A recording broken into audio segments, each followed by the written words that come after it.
Satu minggu yang lalu 2 unit mesin tetes saya rusak teman-teman ya, hampir 900 butir telur rusak, gagal menetas, dan kerugiannya juga jutaan rupiah. Nah, lantas apa sih yang sebenarnya terjadi? Bagaimana cara mengatasinya agar teman-teman juga tidak mengalami kerugian yang saya hadapi juga semacam ini? Bagi para penetas pemula, simak video kali ini, jangan kemana-mana, tetap bersama The Mas Bay Channel.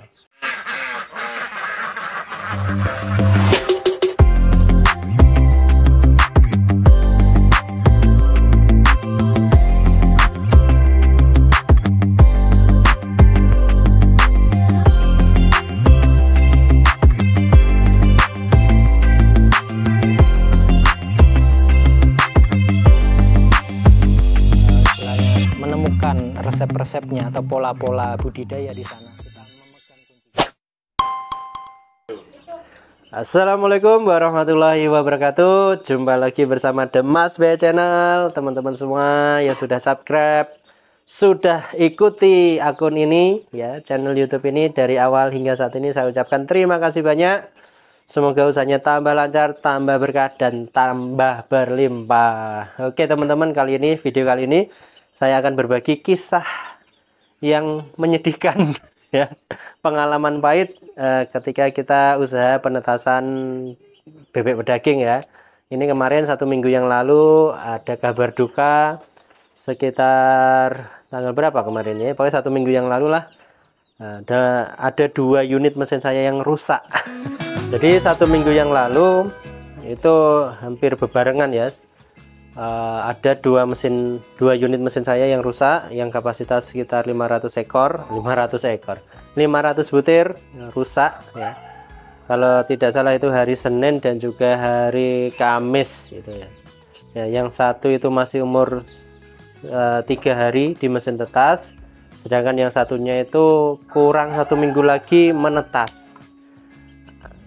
Awalnya kronologisnya itu pagi ini kita aktivitas seperti biasa ya, kita balik telur, semprot dan lain sebagainya, kita cek suhunya masih normal semua. Namun pada siang hari ketika waktunya semprot lagi ya, semprot bolak-balik telur siang hari sekitar setengah 12, kita cek suhunya sudah 50 derajat Celcius. Nah itu sudah alamat ini ya, sudah alamat telur itu sudah pasti rusak ya. Kecuali kalau rusaknya itu karena mati lampunya ya, jadi dingin. Nah itu relatif lebih aman dibandingkan ketika suhunya itu panas. Misalnya mati lampu ini, kita nggak tahu pas mati lampu itu kita belum nyalakan genset misalnya, itu sekitar 3 jam 4 jam itu masih aman telur itu ya. Dalam keadaan di suhu di bawah 37 itu masih aman selama 3-4 jam. Tapi kalau suhunya panas di atas 40 derajat, itu 1 jam saja itu sudah rusak semua. Nah itu ternyata setelah saya cek, termostatnya rusak teman-teman. Jadi kita akan pakai termostat digital ya, yang kecil itu teman-teman bisa dapatkan di marketplace juga, itu rusak. Jadi harusnya itu suhu 39 itu mati lampu, ternyata dia tetap nyala terus dan nggak bisa mati itu lampunya, termostatnya nggak bisa mati. Akhirnya sampai ketahuan itu sudah 50 derajat Celcius suhunya di dalam.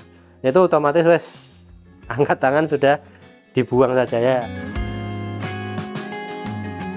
Untungnya yang ini ya masih ada yang bisa dimanfaatkan, itu yang umur 3 hari itu masih bisa dimanfaatkan, diolah lagi untuk pakan ternak, dicampur dengan bekatul dan lain sebagainya, bisa dimanfaatkan untuk pakan bebek lagi. Nah ini yang sudah mau netes ini yang kita buang akhirnya kan, itu karena sudah menjadi bangkai mati itu ya, sudah berbentuk bebek ya, sebagian sudah berbentuk bebek mati kan jadi bangkai, sehingga tidak bisa kita manfaatkan lagi. Baik teman-teman, ini saya tunjukkan termostatnya ya yang kita gunakan. Nah ini kita pakai termostat yang digital yang kecil ya, yang biasa lah. Ini juga termasuk awet ya sebetulnya, karena lama tidak saya ganti juga, sama beberapa hampir setahun itu masih awet juga ya. Mungkin lagi belum rezekinya aja kemarin tuh ya, 2 mesin sekaligus rusak. Nah memang sudah waktunya ganti mungkin ya. Nah ini termostatnya bisa dicek ya. Nah ini ada suhu terendah kan 37, ini suhu tertinggi 38. Nah, harusnya kan 38 itu mati. Nah ternyata dia rusak, lampu nyala terus, akhirnya suhu di dalam mesin kan juga ikut naik hingga 50 derajat. Kemudian ini kalau terus-terusan seperti ini kan ya rugi besar kan itu ya. Bayangkan 900 butir. Ini kalau dihitung-hitung kasar aja ya, 900 butir itu ketika rusak berarti ada potensi kehilangan omset yang cukup lumayan juga ya bagi peternakan rakyat semacam saya ini. 900 butir misal katakanlah itu jelek-jeleknya netas 500 ekor. Nah, sekarang misalnya harga 8,5. 500 ekor kali 8,5 sudah berapa itu ya? 4.250.000-an itu hilang omset yang harusnya bisa kita dapatkan tapi hilang. Tapi ya itulah namanya rezeki kan itu ya. Rezeki itu di luar kendali kita yang kita tidak punya kuasa atas itu. Maka yang bisa kita lakukan ya bagaimana antisipasi agar itu tidak terjadi lagi, dan yang sudah hilang ya harus diikhlaskan ya, harus sabar, karena memang demikian konsep rezeki itu kan demikian, itu di luar kendali kita. Yang bisa kita usahakan adalah bagaimana kejadian itu seminimal mungkin tidak terjadi lagi. Maka kemarin saya kepikiran apa harus ditambah kipas ya. Misalnya ini kan mesin saya masih mesin lama ini ya. Kalau yang mesin baru itu insya Allah relatif lebih aman ya. Nah ini tinggal antisipasi mesin yang tipe lama ini, eman-eman kalau dibuang kan itu ya, karena masih menghasilkan juga. Sehingga kemarin saya kepikiran antisipasinya seperti apa agar teman-teman juga yang mau belajar penetasan juga dengan kapasitas mesin yang kecil bisa mitigasi resikonya itu bisa maksimal gitu ya, sehingga kemungkinan rusaknya juga kecil. Kemarin saya kepikiran untuk dikasih kipas itu ya. Jadi nanti kita kasih mungkin dua termostat. Yang satu ini termostat utama untuk lampu, kemudian yang kedua nanti kita kasih termostat yang kita sambungkan dengan kipas. Misal ini termostat utama ini rusak ini, jadi suhunya di atas 40, kemudian yang di termostat untuk kipas tadi kita setting suhu 40, dia baru nyala ya. Maka suhu di dalam mesin tetas itu kan kesedot keluar. Ini konsepnya seperti itu. Konsep sederhana. Suhu di mesin tetas itu bisa disedot keluar, sehingga sampai nanti ketika kita tahu bahwa mesin itu rusak itu nggak nemen-nemen lah ya, suhunya masih sekitar 39-40 itu kan masih sangat aman, telur itu masih bisa berkembang gitu.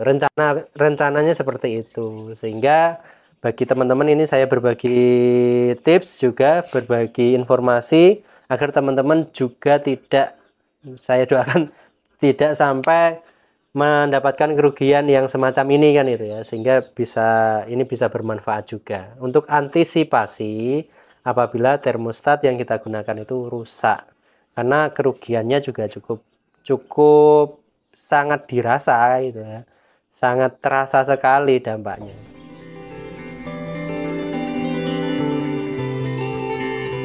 Mungkin teman-teman juga pernah mengalami hal serupa ya, nanti bisa kita diskusi di kolom komentar ya, seru kayaknya. Kemarin banyak yang komentar juga. Nah, teman-teman bisa berbagi ceritanya juga, mungkin yang pahit-pahit dibagi juga biar teman-teman yang lain bisa antisipasi, ataupun cerita-cerita yang manis mungkin bisa menetaskan dengan daya tetas lebih dari 70% mungkin lah. Itu sangat bermanfaat sekali jika teman-teman berkenan untuk berbagi. Tulis di kolom komentarnya ya. Insya Allah nanti ketika ini kita sudah belanja ini untuk kipasnya ya, kita mau uji coba.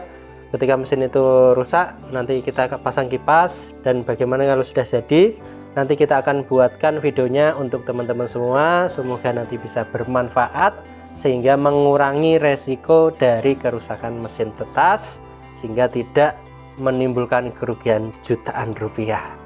Oke teman-teman, itu dulu video kali ini, video pengalaman pahit saya. Semoga ini bisa menjadi guru, menjadi apa ya, ilmu bagi kita semua, berilmu yang bermanfaat. Oke, jangan kemana-mana, terus tonton channel kita, ikuti channel kita, jangan lupa like, komen, dan juga subscribe The Mas B Channel. Oke teman-teman, itu dulu. Assalamualaikum warahmatullahi wabarakatuh. Jangan kemana-mana, tetap bersama The Mas B Channel.